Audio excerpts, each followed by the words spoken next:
I'm not really the customer. The real customer will be here any second now, okay? Oh, okay. Gentlemen, please follow me. We have a very, very fine slide presentation for you. First of all, I'd like to say how sorry I am that everybody could not make it today. For those here, I think you'll find the presentation interesting as well as very, very stimulating.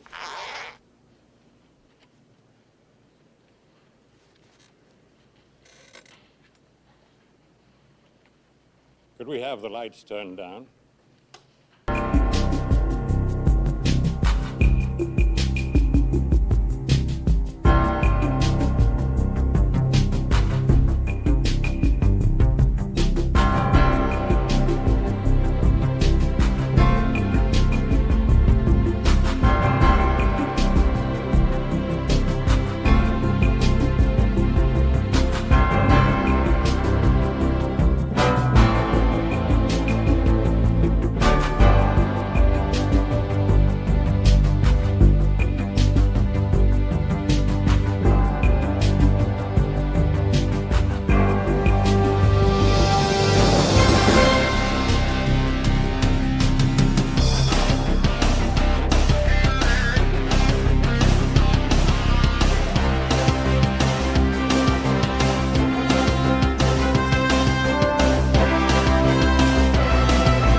Good evening, I'm Keith Myas, and welcome back to FOXXXY News.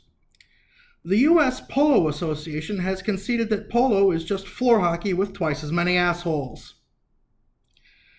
In other news, 2 trailer park girls went round the outside in an apparent attempt to find out who was back.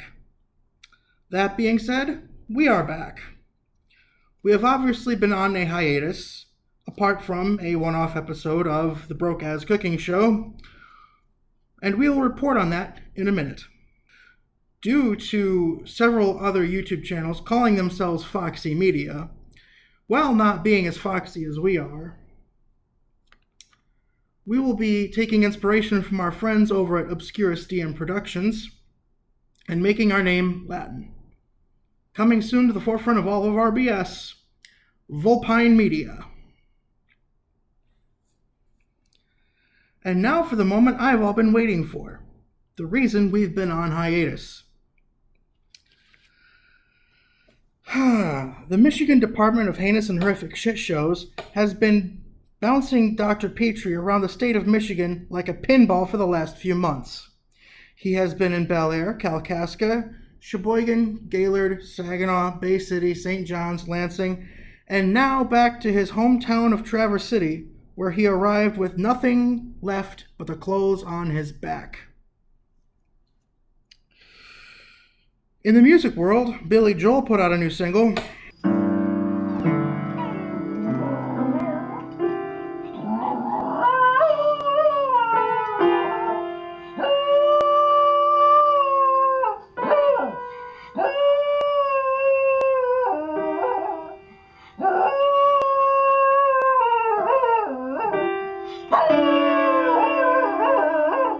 No, it's not that. The song is called Turn the Lights Back On. No, get those lights off! The single is Joel's first release since All My Life back in 2007 and is available on all streaming platforms. Dr. Petrie recently underwent his 8th round of psychiatric inpatient treatment. You know, for a doctor, he certainly is a patient a lot. In his time at this most recent funny farm, a cute little Latina thing caught his fancy. The nurses at this particular establishment told Dr. Petrie, good luck cracking that one, she's kept to herself the entire time she's been here. Dr. Petrie's vibrations attracted the Latina baddie, who sat down right next to him during mealtimes. Dr. Petrie started effortlessly flirting with this Latina cutie and conversing with her in both English and Spanish. Dr. Petrie, you don't speak Spanish. Well, when it came right down to it, I knew more than I thought I did. This report goes on to say that this Latina was 18 years old. Dr. Petrie, you sick son of a bitch. You're 28 years old. Quit fucking around. I'm autistic. What do you want from me? That is a 10-year difference. What could you possibly have in common with an 18-year-old girl who not only has a different culture than you, but a different first language? Personality matters more than material interests. This girl was kind, warm, generous, and she had one hell of a...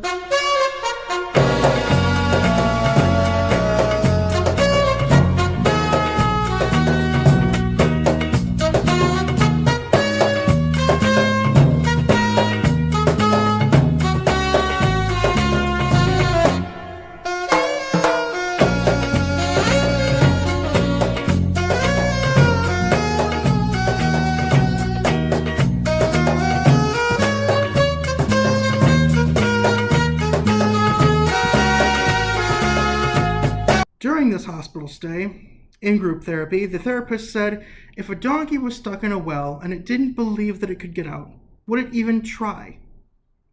Dr. Petrie, instead of reading into the metaphor, took the opportunity to point out the well's literal status as an asshole.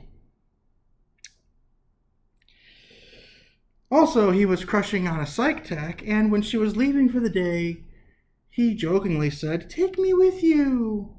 Oh, but this tech was like, "I am going home, I'm eating, and I'm going to bed." Dr. Petrie then quipped, "That sounds like the perfect first date." I can't with these, okay? I just can't. Dr. Petrie's a psychopath. He belongs in a state hospital. What is he doing in the free world? Okay.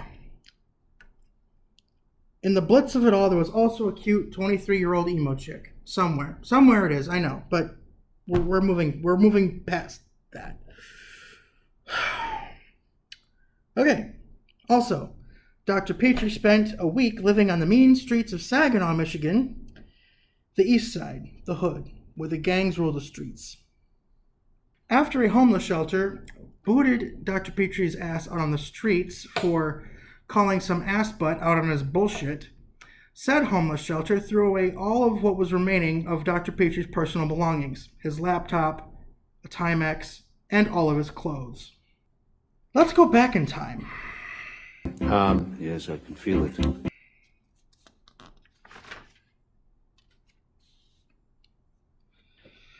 Before Dr. Petrie's week-long stint in the hood, he was in a crisis residential unit in Gaylord, Michigan. There he fell madly in love with an adorable autistic nurse with manic panic hair dye, a choker, and a Care Bear tattoo. You fool! You fool! You fool! You fool! You fool! You fool! You fool! In other news, Dr. Petrie got extremely intimate with a trans girl, only for her to embark on a suicide mission a mere few hours later. If only he had kissed her when she had begged it of him.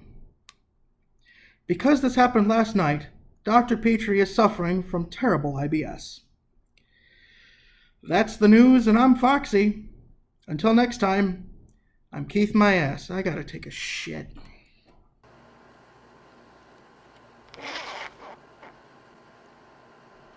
Could we have the lights, please? Well, I hope this was as much fun for you as it was for me. Let's have lunch, shall we? And maybe smoke a cigarette?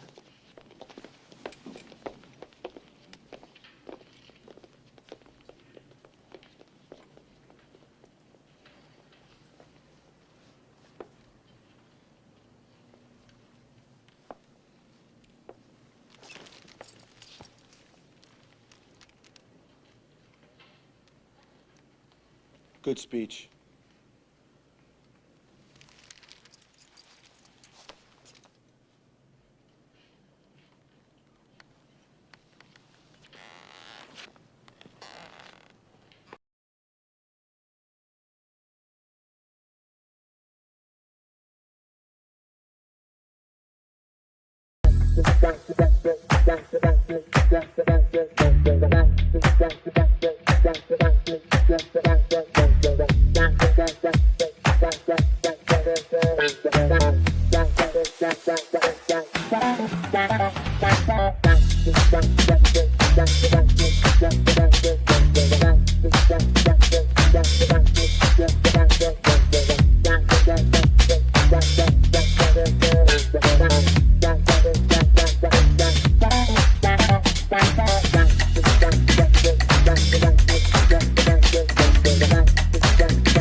The nurses at this particular establishment told Dr. Petrie good luck cracking.